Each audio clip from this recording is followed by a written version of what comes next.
കോഴിക്കോട് കല്ലാച്ചിയിൽ വിദ്യാർത്ഥിനിക്ക് നേരെ പാഞ്ഞെടുത്ത തെരുവ് നായ്ക്കൂട്ടം. തെരുവ് നായ്ക്കൾക്ക് മുന്നിൽ സ്കൂൾ ബാഗ് ഊരിയിട്ടാണ് പെൺകുട്ടി ഓടി രക്ഷപ്പെട്ടത്. ഏതാനും ദിവസങ്ങൾക്ക് മുമ്പാണ് ഈ സംഭവമുണ്ടായത്. ഇതിന്റെ ദൃശ്യങ്ങൾ ഇന്നാണ് പുറത്തു വന്നത്. തലനാരിഴയ്ക്കാണ് തെരുവ് നായ്ക്കളുടെ ആക്രമണത്തിൽ നിന്നും രക്ഷപ്പെട്ടത്.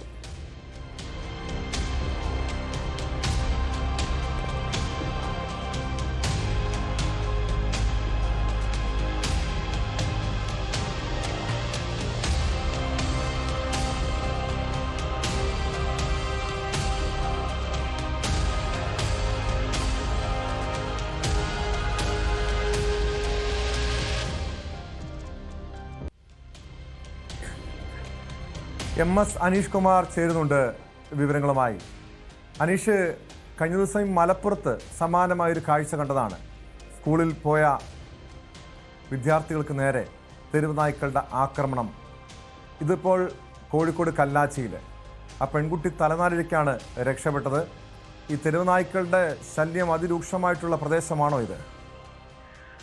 ടോം, അങ്ങേയറ്റം ഭീതി പരത്തുന്ന അല്ലെങ്കിൽ ഭീതിജനകമായ ഒരു ദൃശ്യം തന്നെയാണ് പുറത്തു വന്നിരിക്കുന്നത്. ആ കുട്ടി പോകുമ്പോൾ 3 നായ്ക്കളാണ് ഈ കുട്ടിയെ ആക്രമിക്കാനായി എത്തുന്നത്. ആ സമയത്ത് ആ കയ്യിലിരിക്കുന്ന സ്കൂൾ ബാഗ് ആ നായ്കൾക്ക് നേരെ എറിഞ്ഞിട്ടാണ് ആ കുട്ടി അവിടെ നിന്നും പിന്മാറുന്നത്. നായകൾ ആ ബാഗിന്റെ ഭാഗത്തേക്ക് പോകുമ്പോൾ മറുവശത്തേക്ക് എത്തിയാണ് ആ കുട്ടി രക്ഷപ്പെടുന്നത്. എന്തായാലും സമയോചിതമായി അത്തരം ഒരു കാര്യം ചെയ്യാൻ ആ കുട്ടിക്ക് തോന്നിയതാണ് ഒരുപക്ഷെ അതിൽ ഏറ്റവും നിർണായകമായി മാറിയത്. ഒരുപക്ഷെ ആ ബാഗുമായി കുട്ടി മുന്നോട്ട് ഓടുകയോ അല്ലെങ്കിൽ ഈ നായകളെ കണ്ട് ഭയന്നോടുകയോ മറ്റോ ആയിരുന്നെങ്കിൽ ആ കൂട്ടത്തോടെ ആ നായ്ക്കൾ ആ കുട്ടിയെ ആക്രമിക്കുന്ന ഒരു അവസ്ഥയിലേക്ക് തന്നെ കാര്യങ്ങൾ നീങ്ങിയിരിക്കാം. പലപ്പോഴും ഈ നായ്ക്കളെ കാണുമ്പോൾ ഈ കുട്ടികൾ പരിഭ്രമത്താൽ എന്ത് ചെയ്യണമെന്നറിയാതെ ഓടുന്ന ഒരു സാഹചര്യം ഉണ്ടാവും. അപ്പോൾ ഈ നായ്ക്കൾ പുറകെ ഓടുകയും ആക്രമിക്കുകയാണ് ചെയ്യുന്നത്. കഴിഞ്ഞ ദിവസം മലപ്പുറത്തും നേരത്തെ വടകരയിലുമൊക്കെ സമാനമായ രീതിയിൽ തന്നെയാണ് സാഹചര്യം ഉണ്ടായത്. കോഴിക്കോട് ബീച്ചിൽ ഒരു കൊച്ചുകുട്ടിയുടെ മുഖത്തും കൈക്കുമൊക്കെ വലിയ മാരകമായ മുറിവുകൾ നായ കടിച്ചു വരുത്തുന്നതും കണ്ടു. നേരത്തെ ഒരു കുട്ടി ഈ പേവിഷബാധ ബാധിച്ച് മരിച്ച കുട്ടിയുടെ ദൃശ്യങ്ങളും ആ കുട്ടിയെ ആക്രമിക്കുന്നതൊക്കെ നമ്മൾ കണ്ടതാണ്.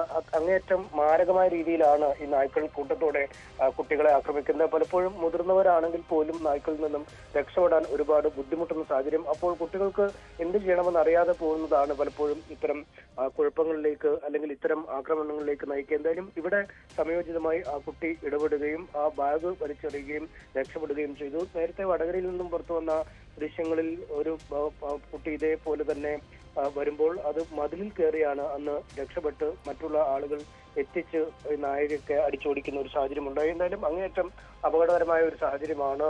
പലതരത്തിലുള്ള ചർച്ചകൾ അന്തരീക്ഷത്തിൽ നടക്കുമ്പോഴും ഈ നായശല്യത്തിന് യാതൊരു പോംവഴിയും ഉണ്ടാകുന്നില്ല. പരസ്പരം പഴിചാരിയാണ് വകുപ്പുകൾ നിൽക്കുന്നത്.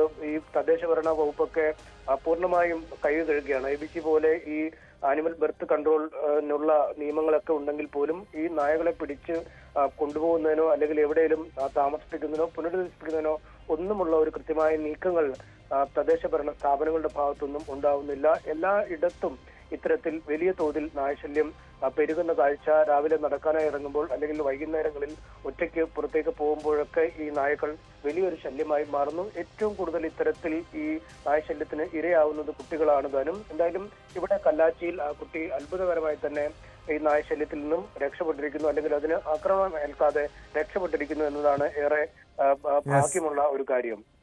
ടോം, വ്യക്തമാണ്. കോഴിക്കോട് നിന്ന് MS അനീഷ് കുമാറാണ് വിവരങ്ങൾ നൽകി. അനീഷ് സൂചിപ്പിച്ചതുപോലെ അത്ഭുതകരമായാണ് ആ പെൺകുട്ടി രക്ഷപ്പെട്ടത്. പക്ഷേ ഇതുപോലെ കുട്ടികൾ സ്കൂളിൽ പോകാൻ പോലും ഭയപ്പെടുന്നൊരു സാഹചര്യം നമ്മുടെ നാട്ടിലെ പല പ്രദേശങ്ങളിൽ നിലനിൽക്കുന്നുണ്ട്. ഇവിടെ ഈ തദ്ദേശ സ്ഥാപനങ്ങളുടെ ഭാഗത്തു നിന്ന് കൃത്യമായ ഇടപെടലാണ് വേണ്ടത്. ഈ തെരുവ് നായ്ക്കളുടെ ഈ ശല്യം അതിരൂക്ഷമാകുമ്പോൾ നമ്മുടെ ഭരണകൂടങ്ങൾ എന്ത് നടപടി സ്വീകരിക്കുന്നു എന്നതും ഒരു പ്രധാനപ്പെട്ട ചോദ്യം തന്നെയാണ്. സ്പോട്ട് ലൈവ് പൂർണ്ണമാകുന്നു.